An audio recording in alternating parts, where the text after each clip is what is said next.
হলো রামায়ণের সময়কালের কথা। সেতু নির্মাণ করার কাজ চলছিল। সমস্ত বানর সেনা এই কাজে নিযুক্ত হয়েছিলেন। বড় বড় পাথর তুলে নিয়ে এই বানর সেনা সমুদ্রে ফেলছিলেন। এই কাজ চলছিল। এমন সময় ছোট্ট একটা কাঠবিড়ালি এলো। ছোট ছোট মাটির ডেলা হাতে নিয়ে সাগরের কাছে যাচ্ছিল আর বড় বড় পাথরের পাশে রেখে দিচ্ছিল।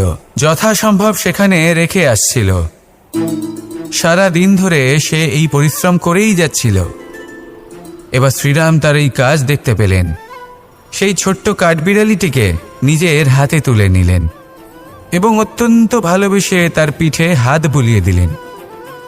কথায় আছে যে কাঠবিড়ালির পিঠে যে দাগ আছে সেই 3টি দাগ এসেছে শ্রীরামচন্দ্রের 3 আঙুলের থেকে। যে কাজ আপনি করছেন তাতে সমস্ত শক্তি প্রয়োগ করুন। যতটা আপনার সামর্থ্য রয়েছে, যতটা আপনার প্রতিভা রয়েছে, সম্পূর্ণভাবে উৎসর্গ করে দিন। ঠিক এমনভাবে কর্ম করুন। সেই কাঠবিড়ালি কিন্তু তাই করেছিল। সেই জন্য শ্রীরামের সাথে সেও সেই কাহিনীতে অমর হয়ে গেছিল। সম্পূর্ণ শক্তি প্রয়োগ করুন, সম্পূর্ণ সামর্থ্যের সাথে কর্ম করুন, কারণ এটাই হলো শ্রেষ্ঠ পথ কোনো কর্ম করার। আসুন আমার সাথে ভালোবেসে বলুন, রাধা রাধা। এই সংসারে যখন সাফল্যের পথে আপনি অগ্রসর হবেন, তখন আপনার পরিশ্রম, একাগ্রতা, সাহসের সাথে সাথে তারা আপনার নিন্দা করবেন। আর এই নিন্দার কথা ভেবেই আমরা ভয়ভীত হয়ে পড়ি। সেই কারণে নিজেদের আশা, নিজেদের বিশ্বাস হারিয়ে ফেলি। এবার যদি সেই নিন্দার ভয়ে আমরা লক্ষ্যচ্যুত হই, তাহলে সেটা অনুচিত। সেই জন্য জীবনে শুধু পরিশ্রম করতে থাকুন, সামনে এগোতে থাকুন।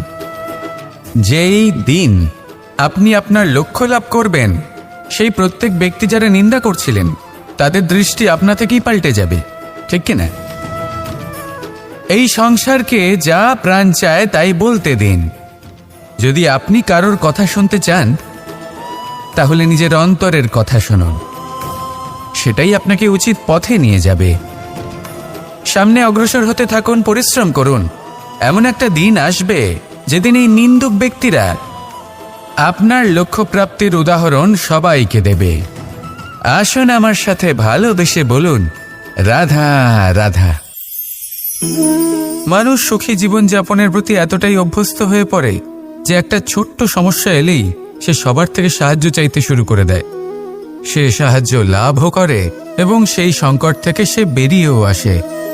কিন্তু এই সাহায্য কিছু মুহূর্তের, আর কিছু মুহূর্তের হলো এই দুঃখ। এই 2 মুহূর্তের সাহায্যের জন্য আজীবন আপনি তার কাছে ঋণী হয়ে থাকেন। আর মানবিকতার খাতিরে আপনার মনে কৃতজ্ঞতা জেগে ওঠে। আর সেই কৃতজ্ঞতা বোধ হলো যে আপনি কখনো সেই ব্যক্তিকে ছাপিয়ে যেতেই পারবেন না। সেই জন্য জীবনে সবসময় চেষ্টা করবেন নিজেকে প্রস্তুত রাখতে। সেই সব সমস্যার জন্য, সেই সব বাধার জন্য যেগুলো আপনার জীবনে আসতে পারে। ততক্ষণ সাহায্য চাইবেন না যতক্ষণ না অন্য কোনো পথ না থাকছে। সাহায্য চাওয়া অনুচিত নয়, কিন্তু সাহায্য চাইলে এবং সাহায্য পেলে আপনি আজীবন কৃতজ্ঞ এবং ঋণী হয়ে থাকবেন। আর তারপর একদিন আপনি পরিবর্তন দেখতে পাবেন যে কিভাবে আপনি ছোট ছোট সমস্যার জন্য সাহায্য না চেয়ে বড় বড় সমস্যার সম্মুখীন হতে প্রস্তুত হয়ে গেছেন। এটাই হলো সংসারের নীতি। এটাই পালন করুন আর আমার সাথে ভালোবেসে বলুন যে সে যেটা করেছে সেটাই সর্বোত্তম। এবার আমি আপনাকে একটা কথা বলি। এই হলো নিন্দা, এই হলো প্রশংসা, আর এই হলো সত্য, যা সবার থেকে উচ্চস্থানীয়। সেই জন্য মানুষ আয়না দেখে। আয়না তাকে তার সৌন্দর্য দেখায় না, তাকে দেখায় যা সত্য, যাতে মানুষ আরো সুন্দর হওয়ার চেষ্টা করতে থাকে। তাই আয়না অত্যন্ত গুরুত্বপূর্ণ সত্যকে জানার জন্য। জীবনে নিন্দুকের মাহাত্ম্য প্রশংসকের মাহাত্ম্যের থেকে অনেক বেশি। কেন? কারণ তারা আপনাকে আপনার খামতি দেখায়, আপনার ভুলগুলো বুঝিয়ে দেয়, আপনাকে একটা সুযোগ দেয় নিজেকে শুধরে নিতে, নিজেকে আরো শ্রেষ্ঠ করে তুলতে।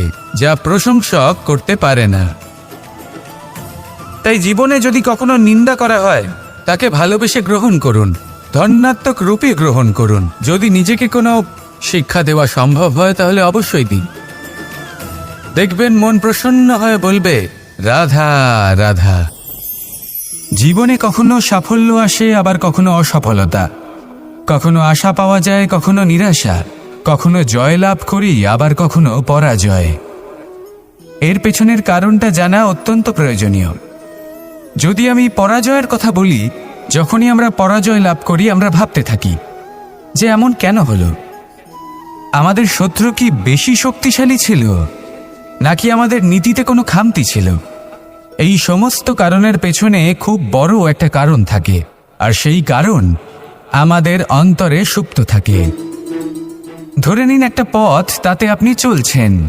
সেই পথ কাঁটায় পরিপূর্ণ, কিন্তু আপনি পাদুকা পরে রয়েছেন আর আপনি হেঁটে সামনে এগিয়ে যান। এবার এমন একটা পথ এলো যা পুষ্পে ঢাকা, আর আপনি পাদুকা পরে রয়েছেন, কিন্তু আপনার পাদুকাতে একটা পাথর আটকে গেল। তখন দু পা হাঁটাও খুব কঠিন হয়ে পড়ে। এই সংসারের যে কোনো শক্তি আপনাকে পরাস্ত করার পূর্বে আপনি জানেন কে আপনাকে পরাস্ত করতে পারে? আপনার অন্তরের দুর্বলতা, আপনার অন্তরের সেই সুপ্ত শত্রু। আর সেই জন্য ইতিবাচক মনোভাব গুরুত্বপূর্ণ হয়ে পড়ে। ভালো মানুষদের সাথে থাকুন, সৎসঙ্গে থাকুন, বন্ধুত্ব করুন, ভালোবাসুন। এই ভালোবাসা এত শক্তিশালী এক অস্ত্র যাকে ব্রহ্মাস্ত্র পরাস্ত করতে পারে না। এই সমস্যারূপী পাথর কিছুই নয়। আসুন আমার সাথে ভালোবেসে বলুন, রাধা রাধা। মানুষের দুটো রূপ রয়েছে। এক, আমাদের এই মুখ, যা শুধুই চোখে দেখা যায়, আর দ্বিতীয়, অর্থাৎ নেত্র দিয়ে দেখা যায় আমাদের এই মুখ। তা শুধুই এই কারণে প্রয়োজন যাতে সংসার আমাদের দেখতে পায়, আমাদের চিনতে পারে। কিন্তু যদি এই সংসারে আপনি প্রকৃত অর্থে মান সম্মান লাভ করতে চান, তাহলে নিজের অন্তরাত্মাকে আপনাকে বিকশিত করতেই হবে। দেখুন, কথায় আছে এই যে অসুর, তা শারীরিকভাবে উপস্থিত নয়, তা মনের মধ্যে থাকে। যদি এই মন থেকে অসুরকে বের করে দেওয়া যায়, তাহলে শরীরে তা উপস্থিত থাকবেই না। তাই মনকে শুদ্ধ করুন আর আমার সাথে ভালোবেসে বলুন, রাধা রাধা। মানুষ যখনই একে অপরের সামনে নিজেদের হৃদয়ের ভাবনা প্রকাশ করে, তখন এক অত্যন্ত প্রভাবশালী মাধ্যম তারা ব্যবহার করে, যাকে ভাষা বলা হয়। এবার আমি দেখেছি যে একজন মানুষ অনেকগুলো ভাষাতেই নিপুণ। আমি এটাও দেখেছি যে মানুষ অনেকগুলো ভাষায় কথা বলে, কখনো কখনো অনেক ভাষা মিলিত করে তার প্রয়োগ করে, উচিত প্রকারে তাকে ব্যবহার করে না, না সেটাকে সম্মান করে, আর না ভাষাকে শুদ্ধ রাখে। আর এটা হলো অনুচিত। যদি ভাষাকে শুদ্ধ রাখেন, তাহলে ভাষা আপনার চরিত্রকে শুদ্ধ রাখবে, তা আপনার একাগ্রতা বাড়িয়ে তুলবে। এই প্রত্যেক ধ্বনিকে অনুভব করে যদি আপনি শব্দের উচ্চারণ করেন, ভাষাকে প্রয়োগ করেন, তাহলে আপনিও আনন্দ পাবেন, আর যিনি শুনছেন সেই ব্যক্তির কানেও মধুর শব্দ বাজবে। তাই মনে রাখবেন, যে ব্যক্তি ভাষার পবিত্রতাকে সম্মান করে, তাকে সংসারও সম্মান করে। ভাষাকে শুদ্ধ এবং পবিত্র রাখুন, তাহলে ভাষা আপনার চরিত্রকেও শুদ্ধ এবং পবিত্র রাখবে। আর এই মন সুপ্রসন্ন হয়ে বলবে, রাধা রাধা।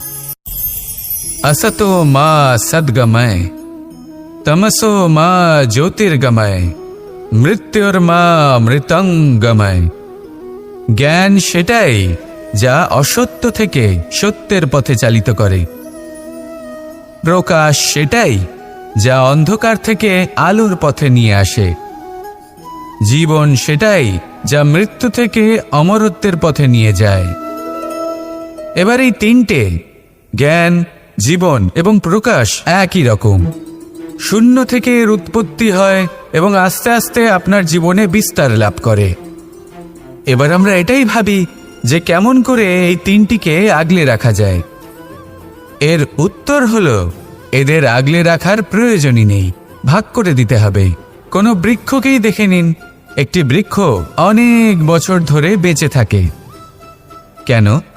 কারণ সে ভাগ করে দিতে জানে। সে নিজের বীজ ছড়িয়ে দেয়, এই ধরিত্রীতে দেয়, সেই বীজ যা অঙ্কুরিত হয়ে এক নতুন বৃক্ষকে জন্ম দেয়। শুধু ছড়িয়ে দিয়ে একটি বৃক্ষ জীবন দান করতে পারে। যদি কোনো ব্যক্তি জ্ঞান ছড়াতে শিখে যান, যদি প্রকাশ আলোর কিরণ ছড়িয়ে দিতে শিখে যায়, কোনো ব্যক্তি তার জীবনের সুখ ছড়িয়ে দিতে শিখে যান, তাহলে তিনি মৃত্যুর পরও মৃত হন না। এই ভাগ করে দেওয়ার সুখটাই কিছুটা আলাদা। এই সুখ অনুভব করুন আর আমার সাথে ভালোবেসে বলুন, রাধা রাধা। তাহলে এই সংসারের অস্তিত্ব আপনার কাছে শূন্যের সমান, তাই না? আপনি না থাকলে এই সংসারও আপনার কাছে নেই। এবার সবাই বলবেন যে এ তো সত্যি কথা, সেই অনুযায়ী তো আমার স্বার্থপর হওয়া উচিত, অহংকারী হওয়া উচিত, কারণ আমার কাছে আমিই তো সবকিছু। দৃষ্টিভঙ্গি পাল্টে দেখুন। আপনার কাছে সবথেকে বেশি গুরুত্বপূর্ণ ব্যক্তি কে? আপনি নিজেই। সেই মানুষটি কেমন হওয়া উচিত একটু ভেবে দেখুন। সবসময় সকলকে সাহায্য করুন, একসাথে মিলে পরিশ্রম করুন, সাহায্য করুন অন্যদেরকে। এটা অতি আবশ্যক। এবং তার থেকেও বেশি গুরুত্বপূর্ণ হলো এটাই যে আপনার মনে যেন কখনো এই বিষয়ে ভয় না থাকে যে আমি আমার প্রিয়জনদের, আমার কাছের মানুষগুলিকে হারিয়ে ফেলব। এই ভয় কখনোই মনের মধ্যে থাকা উচিত নয়। যদি ভয় থাকে তাহলে থাকুক এই বিষয়ে যে সকল মানুষ আমার জীবন থেকে, আমার থেকে দূরে চলে যাচ্ছেন, তাদের বাধা দিতে দিতে আমি যেন নিজেকেই না হারিয়ে ফেলি, নিজের অস্তিত্বকেই না হারিয়ে ফেলি, নিজের ব্যক্তিত্বকে, নিজের বিচারধারাকে, নিজের করুণার শক্তি না হারাই। তাহলে এই ভয় ত্যাগ করুন আর আমার সাথে ভালোবেসে বলুন, রাধা রাধা। এই ফল কি তা বলার কোনো প্রয়োজন নেই।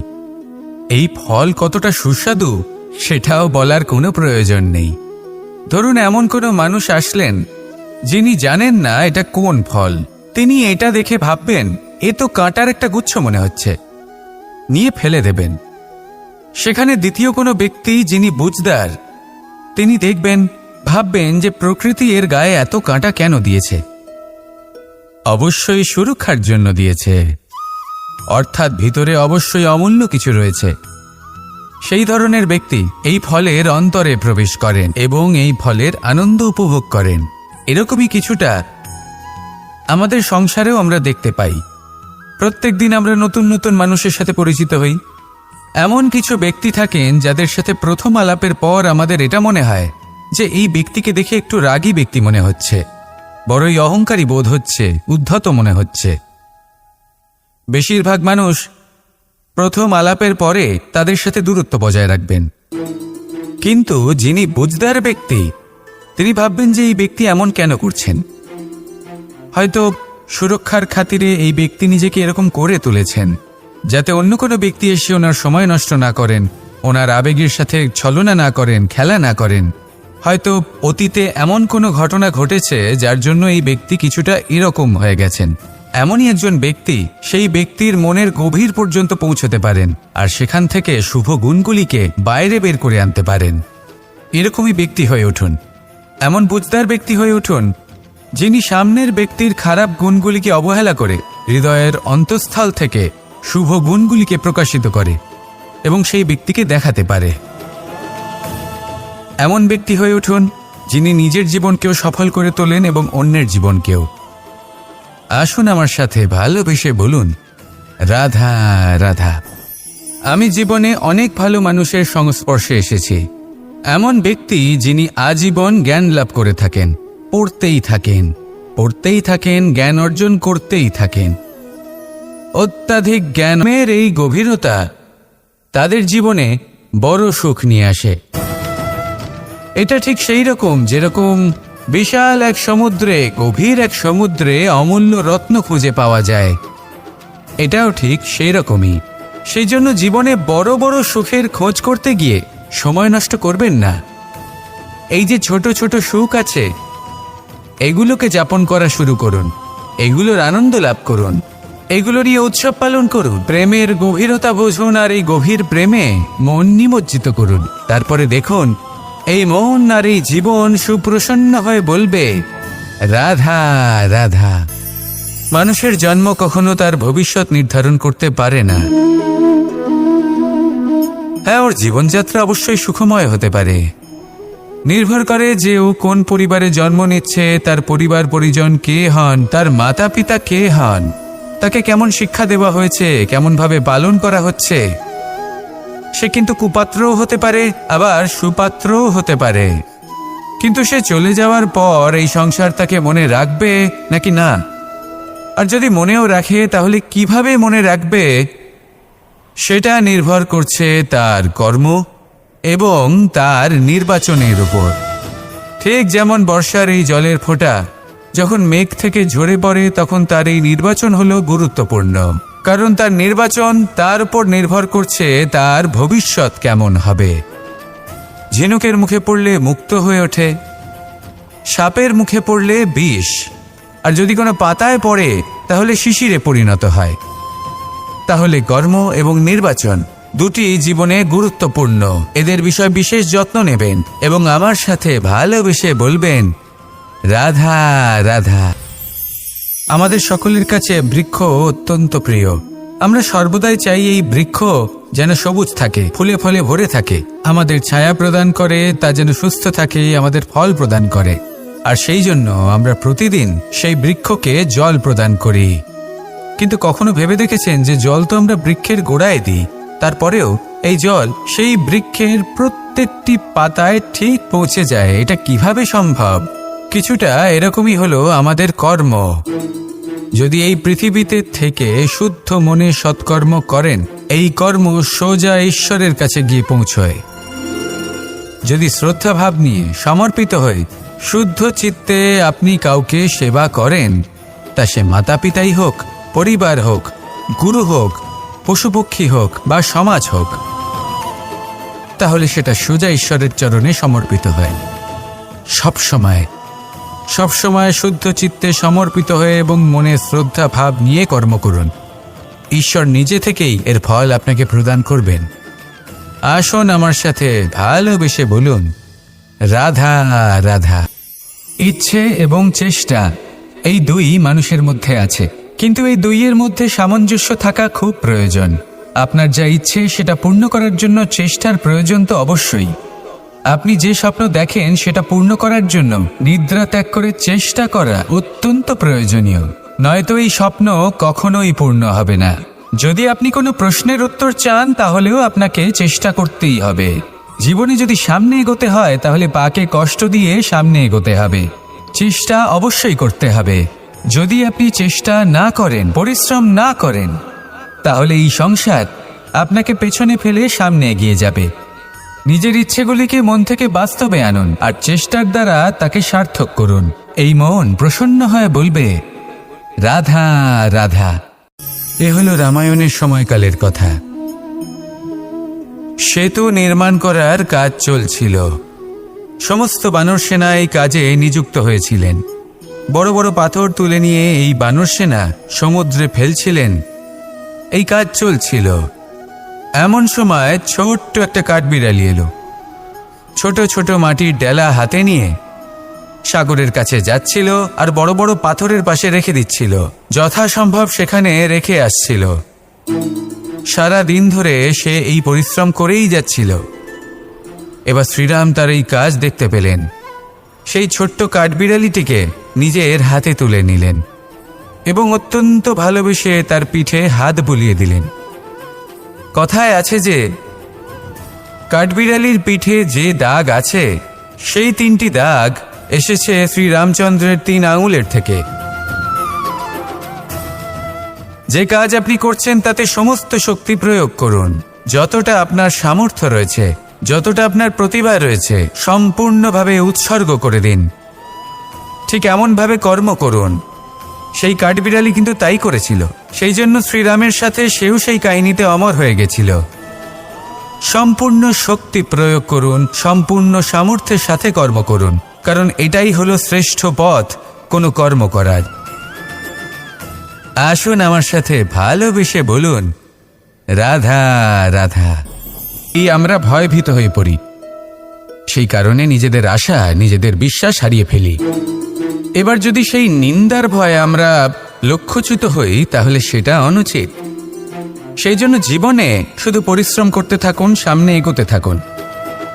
যেই দিন আপনি আপনার লক্ষ্য লাভ করবেন, সেই প্রত্যেক ব্যক্তি যারা নিন্দা করছিলেন তাদের দৃষ্টি আপনা থেকেই পাল্টে যাবে, ঠিক কিনা?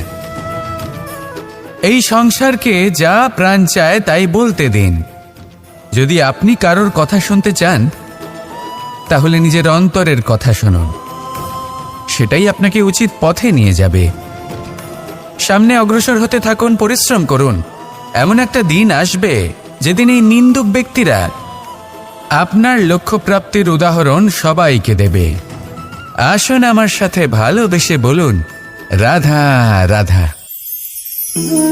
মানুষ সুখী জীবনযাপনের প্রতি এতটাই অভ্যস্ত হয়ে পড়ে যে একটা ছোট্ট সমস্যা এলেই সে সবার থেকে সাহায্য চাইতে শুরু করে দেয়। সে সাহায্য লাভও করে এবং সেই সংকট থেকে সে বেরিয়েও আসে। কিন্তু এই সাহায্য কিছু মুহূর্তের, আর কিছু মুহূর্তের হলো এই দুঃখ। এই দুই মুহূর্তের সাহায্যের জন্য আজীবন আপনি তার কাছে ঋণী হয়ে থাকেন। আর মানবিকতার খাতিরে আপনার মনে কৃতজ্ঞতা জেগে ওঠে, আর সেই কৃতজ্ঞতা বোধ হলো যে আপনি কখনো সেই ব্যক্তিকে ছাপিয়ে যেতেই পারবেন না। সেই জন্য জীবনে সবসময় চেষ্টা করবেন নিজেকে প্রস্তুত রাখতে, সেই সব সমস্যার জন্য, সেই সব বাধার জন্য যেগুলো আপনার জীবনে আসতে পারে। ততক্ষণ সাহায্য চাইবেন না যতক্ষণ না অন্য কোনো পথ না থাকছে।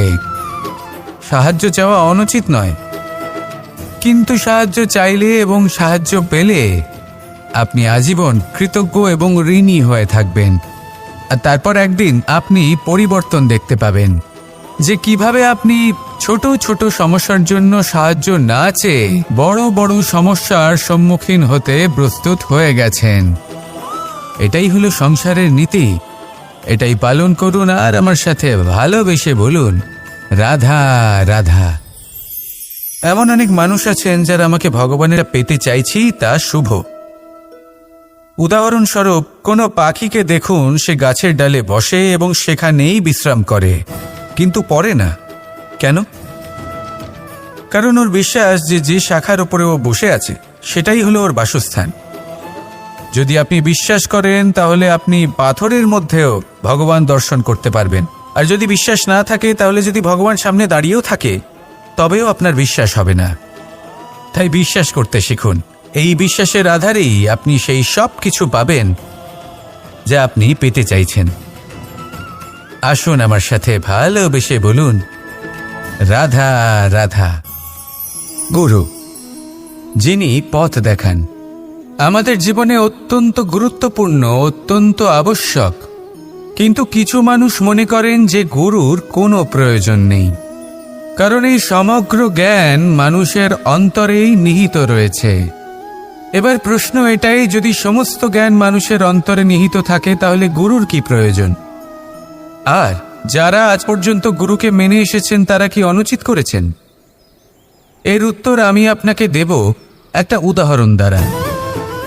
একটা কাঠ যা জ্বলনশীল, জ্বলনের ঊর্জা তার অন্তরে নিহিত রয়েছে, কিন্তু তার জ্বলনের জন্য বাইরে থেকে একটা অনুঘটকের প্রয়োজন হয়। এই অনুঘটকই হলেন আপনার গুরু। উত্তাপ যা একটা কাঠকে জ্বালাতে পারে, সেই উত্তাপ হলো গুরুর প্রচেষ্টা। যদি সেই গুরুই না থাকে, তার প্রচেষ্টাই না থাকে, তাহলে সেই সমস্ত জ্ঞান যা মানুষের অন্তরে নিহিত তা ব্যর্থ হয়ে যাবে। যদি আপনার সাথে আপনার গুরু থাকেন, আপনার পথ প্রদর্শন করেন, আপনার অন্তরের জ্ঞানকে বাইরে নিয়ে আসতে পারেন, তাহলে তাকে সম্মান করুন আর আমার সাথে ভালোবেসে বলুন, রাধা রাধা। মানুষ ছোট হোক বা বড়, রাজা হোক বা দরিদ্র, সমস্ত মানুষের মধ্যে একটা সামঞ্জস্য থাকে। সমস্ত মানুষের কাছে তার প্রশংসা অত্যন্ত গুরুত্বপূর্ণ, করে যে সে যেটা করেছে সেটাই সর্বোত্তম। এবার আমি আপনাকে একটা কথা বলি, এই হলো নিন্দা। এই হলো প্রশংসা, আর এই হলো সত্য, যা সবার থেকে উচ্চস্থানীয়। সেই জন্য মানুষ আয়না দেখে। আয়না তাকে তার সৌন্দর্য দেখায় না, তাকে দেখায় যা সত্য, যাতে মানুষ আরও সুন্দর হওয়ার চেষ্টা করতে থাকে। তাই আয়না অত্যন্ত গুরুত্বপূর্ণ সত্যকে জানার জন্য। জীবনে নিন্দুকের মাহাত্ম্য প্রশংসকের মাহাত্ম্যের থেকে অনেক বেশি। কেন? কারণ তারা আপনাকে আপনার খামতি দেখায়, আপনার ভুলগুলো বুঝিয়ে দেয়, আপনাকে একটা সুযোগ দেয় নিজেকে শুধরে নিতে, নিজেকে আরো শ্রেষ্ঠ করে তুলতে, যা প্রশংসক করতে পারে না। তাই জীবনে যদি কখনো নিন্দা করা হয়, তাকে ভালোবেসে গ্রহণ করুন, ধন্যাত্মক রূপে গ্রহণ করুন। যদি নিজেকে কোনো শিক্ষা দেওয়া সম্ভব হয় তাহলে অবশ্যই দিন। দেখবেন মন প্রসন্ন হয়ে বলবে, রাধা রাধা। জীবনে কখনো সাফল্য আসে, আবার কখনো অসফলতা, কখনো আশা পাওয়া যায়, কখনো নিরাশা, কখনো জয় লাভ করি, আবার কখনো পরাজয়। এর পেছনের কারণটা জানা অত্যন্ত প্রয়োজনীয়। যদি আমি পরাজয়ের কথা বলি, যখনই আমরা পরাজয় লাভ করি আমরা ভাবতে থাকি যে এমন কেন হলো? আমাদের শত্রু কি বেশি শক্তিশালী ছিল, নাকি আমাদের নীতিতে কোনো খামতি ছিল? এই সমস্ত কারণের পেছনে খুব বড় একটা কারণ থাকে, আর সেই কারণ আমাদের অন্তরে সুপ্ত থাকে। ধরে নিন একটা পথ, তাতে আপনি চলছেন, সেই পথ কাঁটায় পরিপূর্ণ, কিন্তু আপনি পাদুকা পরে রয়েছেন, আর আপনি হেঁটে সামনে এগিয়ে যান। এবার এমন একটা পথ এলো যা পুষ্পে ঢাকা, আর আপনি পাদুকা পরে রয়েছেন, কিন্তু আপনার পাদুকাতে একটা পাথর আটকে গেল। তখন দু পা হাঁটাও খুব কঠিন হয়ে পড়ে। এই সংসারের যে কোনো শক্তি আপনাকে পরাস্ত করার পূর্বে আপনি জানেন কে আপনাকে পরাস্ত করতে পারে? আপনার অন্তরের দুর্বলতা, আপনার অন্তরের সেই সুপ্ত শত্রু। আর সেই জন্য ইতিবাচক মনোভাব গুরুত্বপূর্ণ হয়ে পড়ে। ভালো মানুষদের সাথে থাকুন, সৎসঙ্গে থাকুন, বন্ধুত্ব করুন, ভালোবাসুন। এই ভালোবাসা এত শক্তিশালী এক অস্ত্র, যাকে ব্রহ্মাস্ত্র পরাস্ত করতে পারে না। এই সমস্যারূপী পাথর কিছুই নয়। আসুন আমার সাথে ভালোবেসে বলুন, রাধা রাধা। মানুষের দুটো রূপ রয়েছে। এক, আমাদের এই মুখ, যা শুধুই চোখে দেখা যায়, আর দ্বিতীয়, অনুভূতি এবং আমাদের জীবনের লক্ষ্য এগুলি সুনিশ্চিত করে। অর্থাৎ নেত্র দিয়ে দেখা যায় আমাদের এই মুখ, তা শুধুই এই কারণে প্রয়োজন যাতে সংসার আমাদের দেখতে পায়, আমাদের চিনতে পারে। কিন্তু যদি এই সংসারে আপনি প্রকৃত অর্থে মান সম্মান লাভ করতে চান, তাহলে নিজের অন্তরাত্মাকে আপনাকে বিকশিত করতেই হবে। দেখুন, কথায় আছে, এই যে অসুর, তা শারীরিকভাবে উপস্থিত নয়, তা মনের মধ্যে থাকে। যদি এই মন থেকে অসুরকে বের করে দেওয়া যায়, তাহলে শরীরে তা উপস্থিত থাকবেই না। তাই মনকে শুদ্ধ করুন, আর আমার সাথে ভালোবেসে বলুন, রাধা রাধা।